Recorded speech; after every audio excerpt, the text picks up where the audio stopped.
Okay, picture this. Valentine's Day, February 14th, 2008.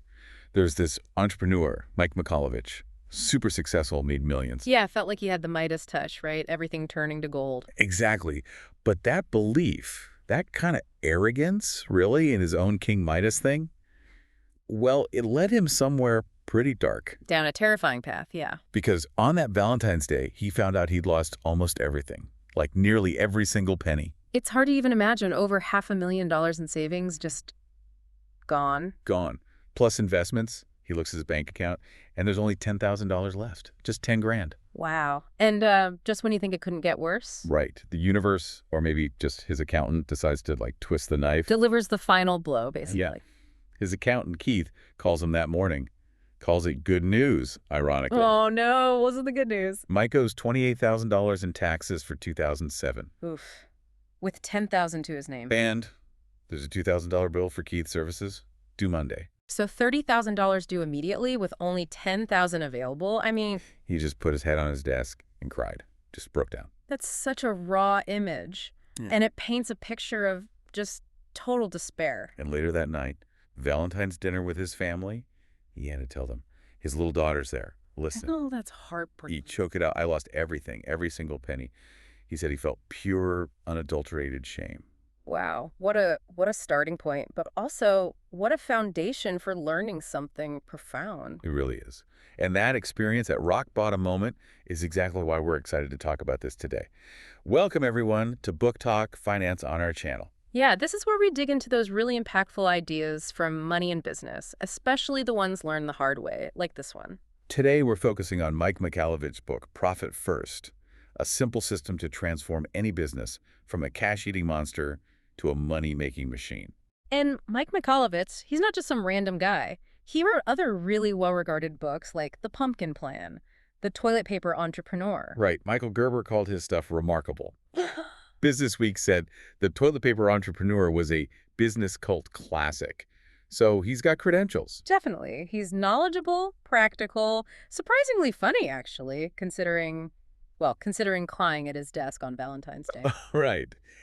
He's credible, but also really relatable because he went through that fire. He learned so others wouldn't have to. And he built this system out of that experience. So that story, that's the setup for what he calls the Frankenstein formula, this ugly truth behind most businesses. Yeah, it's not always what it seems on the surface. It tells this insane story about a guy owning a $15 million company. Oh yeah, the lawn furniture guy. Yes. Furnished his whole house with plastic lawn chairs because he literally couldn't afford anything else. $15 million company. What's going on there? It's what Mike calls the King Kong in the room. The big scary truth is most businesses, even the ones that look successful, are just barely surviving. They're cash-eating monsters, as he puts it. Exactly. And so much of this struggle is hidden, you know? You see entrepreneurs at networking events, they talk a big game, growth, deals.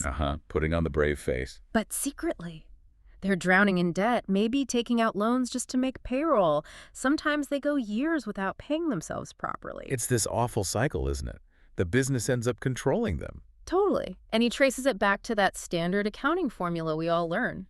Sales minus expenses equals profit. Which he calls the Frankenstein formula. Why is that so bad? Why a monster? Because profit is treated like an afterthought. It's just whatever's left over, if anything. But usually there isn't much left over, is there? The business just eats it all. Right. So he digs into how these money problems actually happen.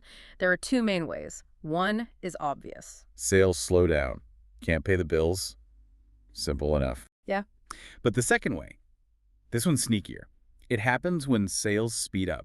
Wait, hang on. More sales is bad? How does that work? That's going to mess with people's heads. It's totally counterintuitive, I know. But think about it.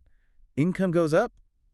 What happens next? Expenses go up too. You hire more people, get a bigger office, maybe a fancier car. Exactly. Expenses rise to meet the income. Your lifestyle locks in at that higher level. Then, inevitably, maybe there's a slow month or a dip. And you can't cut back easily. You've got commitments, overhead. You got it. Yeah. It's Parkinson's law in action. Expenses expand to consume the available income. It's almost a natural law. So managing abundance is as tricky as managing scarcity. Wow. He also mentions the recency effect. That one really hit me. Oh, yeah, that's a big one. How we make decisions based on what our bank balance looks like right now. Right. Big check comes in, you feel rich, optimistic, ready to spend. Accounts low, you panic. Leads to that constant check-to-check, panic-to-panic roller coaster, always reacting, never planning. And that panic leads to what he calls the survival trap. You're in crisis mode, so you just take any action to get some cash flow, even if it's a bad client, a low-profit project. Something you know you probably shouldn't do long-term. Exactly. It gives you temporary relief like a quick fix, but it actually makes the monster bigger because now you're stuck with unprofitable work or difficult clients. It's like a crash diet for your business. Mm. Doesn't last. He tells that story about Pete, right? Whose bank suddenly called in $1 million credit line. Yeah, talk about a financial heart attack. Suddenly zero cash. It forces action, sure, but often desperate, unsustainable action. Which brings us to the whole growth, grow obsession. Mike says focusing only on revenue, the top line, is just half the story. It's like the bodybuilder analogy he uses. Huge arms, but toothpick legs. Huh? Yeah. Looks impressive, but fundamentally weak. A $50 million company making only 2% profit. He calls that Frankenstein ugly. But a smaller, say, $500,000 company that consistently pulls 80% combined in owner's pay and profit. That's supermodel gorgeous. It's about health, not just size. Precisely. So the solution, the core of profit first, is flipping that formula around. Instead of sales expenses, profit. It becomes sales profit expense. How often comes first? Yes. It seems like such a small change, just rearranging the words, but it's profound. Because it works with our natural human behavior, not against it. It's behavioral finance, basically. Exactly. It acknowledges how we actually act with money. So how do you actually do that? How do you make that switch? I remember reading, he had this funny epiphany watching TV, something about diets. He did. It's brilliant. He's watching these PBS infomercials about weight loss and has this light bulb moment. He realized those diet principles map directly onto business finance. Okay, so what were they? Principle 1, use small plates. Okay. Smaller plates for food, so you eat less? Yes. How does that apply to money? You allocate your income into separate, dedicated bank accounts, smaller pots of money for specific jobs. Got it. Like portion control for your cash. What's next? 2, serve sequentially. Eat your veggies first. You got it. Just like you'd eat the healthy stuff before dessert, you take your profit first. It's a non-negotiable priority, not leftovers. Okay, makes sense. Small plates, serve profit first. What's the third one? Remove temptation. Ah, yes. The chocodiles. His weakness. Yeah, his chocolate-covered Twinkie kryptonite. If they're not in the pantry, he can't eat them. Same with money. So make the money you shouldn't be spending. Yeah. Hard to spend. Exactly. Money set aside for profit or for taxes needs to be harder to access than your main operating account. Out of sight, out of mind, less likely to be spent impulsively. Build guardrails. It's about engineering your environment, not just relying on willpower. I like that. And central to making this work is the shift to thinking in percentages. Right. Because raw numbers can lie, can't they? Like that $1 million revenue business with $7 million in debt. Looks okay on the surface. But it's a disaster waiting to happen. Percentages show the relationship between numbers. They reveal the true financial health. That's how you get clarity, which lets you do his instant assessment. Calculate your real revenue. First, that's your total income minus any direct costs like materials or subcontractors you pay out. Okay, so your actual operational revenue. Then you look at where that money is currently going percentage-wise, and you compare it to healthy targets. That's where you see where you're bleeding. Enjoy that law firm example, right? That was eye-opening. Totally. The assessment showed profit was short by like $118,000. Owners were taking $67,000 too much in pay relative to revenue, and operating expenses were $141,000 too high. Ouch. Painful but necessary truth. Absolutely. You have to know where the problems are before you can fix them. So once you have that assessment, that clear picture, how do you set the right goals? How do you know what percentages to aim for? That's where target allocation percentages, or TAPs, come in. These are your goals for each account: profit, owner's pay, tax, operating expenses. And where do these TAPs come from? Do you just guess? No, you can find benchmarks. Research public companies in your industry, see their typical margins. Or look at your own past tax returns, find your most profitable year by percentage, and use that as a starting point. The book also gives suggestions, right? Yep, he provides suggested TAPs based on revenue levels. The key thing is you don't jump straight to the target. You move towards it gradually, maybe adjusting by 1% per quarter. It makes it achievable. Small, consistent steps. Yep. Okay. And this all feeds into a regular rhythm, the 125 rhythm. Tell us about that. This is the discipline part. All your income flows into one main income account first. Then, twice a month, on the 10th and 25th. Like clockwork. Like clockwork, you transfer money out of the income account into your separate accounts. Profit, owner's pay, tax, operating expenses according to your current allocation percentages, not necessarily your target ones yet. So it's a consistent heartbeat for your finances, not just random transfers when you feel like it or when you panic. Exactly. It forces the discipline. And a key part of that discipline is the owner's pay account. He really emphasizes this, doesn't he? The owner needs to get paid. Absolutely. He says the owner is the most important employee and must get paid consistently, just like anyone else. And the percentage for that might change over time? Yeah, for smaller businesses, the owner is the business, so their pay percentage might be quite high initially. As the business grows, builds systems, maybe hires a manager, that percentage might decrease. Because the owner starts getting more income from the profit distributions instead. Precisely, which is a sign of a really healthy, mature business. Okay, then there's the tax account, the one everyone hates funding. Huh. Yeah, the temptation is always to dip into it, reinvest it, especially when cash is tight. But Mike says, don't touch it. Don't touch it, period. Paying more tax is actually a good sign. It means you're profitable. Talk to your accountant quarterly, make sure you're setting aside enough. If profits go up, taxes go up. Embrace it. It's a good problem to have, as they say. All right, what about the flip side, expenses? If sales profit expenses, that means expenses have to shrink. They do. And the first step is mandatory. Cut 10% right off the bat. Just find 10%. How? Look at everything. Cancel subscriptions you don't truly need. Negotiate every bill, vendors, rent, everything except maybe payroll. He even suggests drastic stuff like stopping all auto withdrawals. Get new credit card numbers, too. Why that? It forces you to become hyper-aware of every single charge. When you have to manually re-enter payment info for everything, you really question if you need it. It rips the Band-Aid off hidden, forgotten costs. Brutal, but effective, I imagine. Okay, so you've set up the accounts, you're doing the 10-25 rhythm, you're cutting costs. What about actually enjoying the profit? The quarterly profit distribution. The reward, the motivation. Every quarter, you look at your profit account. You take 50% of what's accumulated in there. And paid out to yourself, the owner. Yes. As a bonus, a reward for running a profitable business. The other 50% stays in the profit account. Why leave half behind? That builds your safety net. It starts as your oh shit fund for emergencies. But as it grows quarter after quarter, it becomes this holy cow, that's a lot of money fund. Yeah. It's your war chest, your rainy day fund. So eventually, that leftover 50% builds up a substantial buffer. Yeah, aiming for like a 3-month operating expense reserve. Once you hit that, the excess can potentially be reinvested strategically or used to fund your personal vault. It provides incredible peace of mind. Okay, so that's the system. But how do you make it stick long term? Well, Mike is really clear. Profitability isn't an event, it's a habit. It's about those small, consistent wins adding up. Like the Weight Watchers example he uses. Exactly. They don't tell people to lose 100 pounds tomorrow. It's lose 10% of your weight. Then once you hit that, aim for the next 10%. It builds momentum, confidence, makes it feel achievable. And he talks about focusing on efficiency, not just sales. The Idaho water analogy. Yeah, that's a great one. 95% of Idaho's water comes from underground aquifers, not just the rain everyone sees. He says 95% of profitability comes from beneath the surface, the efficiency, after the sale happens. Not just doing more rain dances to get sales. Right. It's about optimizing what you already have.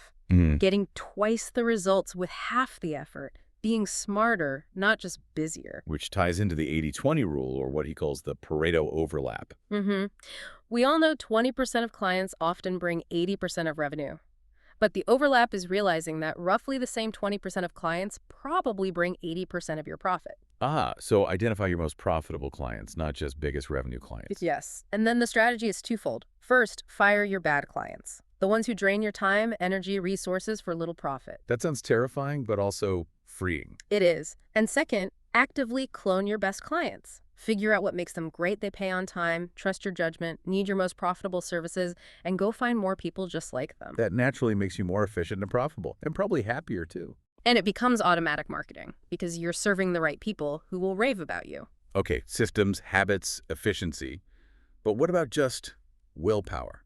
Doesn't it take discipline? It does, but Mike's point is that willpower always fades eventually. Yours, mine, everyone's. That's why accountability is non-negotiable. Like Gene Nidetch and Weight Watchers again.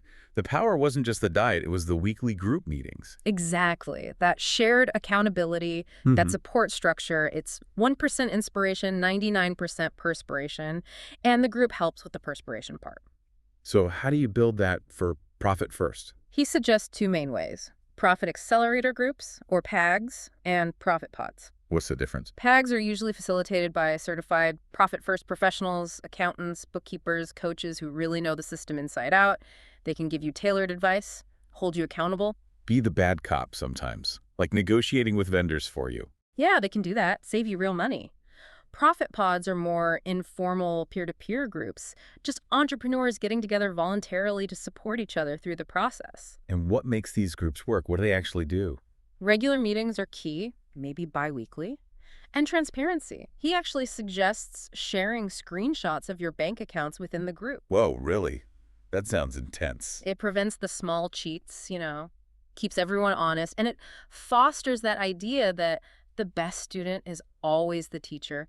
When you have to explain your numbers, you understand them better yourself. Like that story he tells about Ann Jeanette at winter camp, the pudgy girl who volunteered first to jump in the icy water. Yes, such a powerful story. Because she did it, the unexpected one, everyone else felt they had to. By stepping up, she held herself and everyone else accountable. Taking that leadership role, even in a peer group, locks in your own commitment. It really does. You don't have to do this alone. Accountability makes it sustainable. Now, this isn't just about business finances, is it? He makes a really strong point about personal finances, too. Oh, absolutely critical. Your personal financial health and your business's financial health are, as he says, in lockstep, like Siamese twins. Separating them takes surgical precision. You need to apply profit-first principles at home, too. That means setting up personal small plate accounts, income, maybe bills, spending, and crucially, the vault. The vault, that's the personal emergency fund. Yep. Starts as the oh shit fund. Aim for 8 months of living expenses eventually, but just starting with 1 month's rent or mortgage payment is huge. Make it hard to access. So you don't dip into it for pizza money. Exactly. And over time, just like the business profit account, it grows from an emergency fund into a holy cow, that's a lot of money fund for your personal life, maybe generating passive income eventually. What about personal debt? Credit cards, loans? How does profit first tackle that? Systematically, as you pay down debt, say on a credit card, you quarterly call the credit card company and reduce your credit limit by 50% of the principal you just paid off. So if you pay off $1,000, you reduce your limit by $500. Why? It creates guardrails. It physically prevents you from easily running the balance back up. He says, forget your credit score for now. Focus purely on eradicating the debt. Get free first. That's a different way of thinking about it. Freedom over score. I like it. But cutting expenses personally or in business is hard, right? We get attached to things. Yeah, why is it so hard? Even when we know we should. He talks about loss aversion. We hate losing something way more than we enjoy gaining something of equal value. And the endowment effect, we overvalue things just because we own them. My precious. Even if it's just a subscription box I don't really need. Exactly. That's why he pushes for the rip off the Band-Aid moment. Don't just trim a little here and there, the ineffective dribs and drabs. No. Make a clean, decisive cut of all unnecessary expenses at once. Like when he finally got rid of his luxury cars and country club membership after his crash. It hurts, but it breaks through those psychological barriers. Creates a truly fresh start. And then, importantly, celebrate the wins. Even tiny ones. When you make that profit distribution, even if it's small at first. Yes.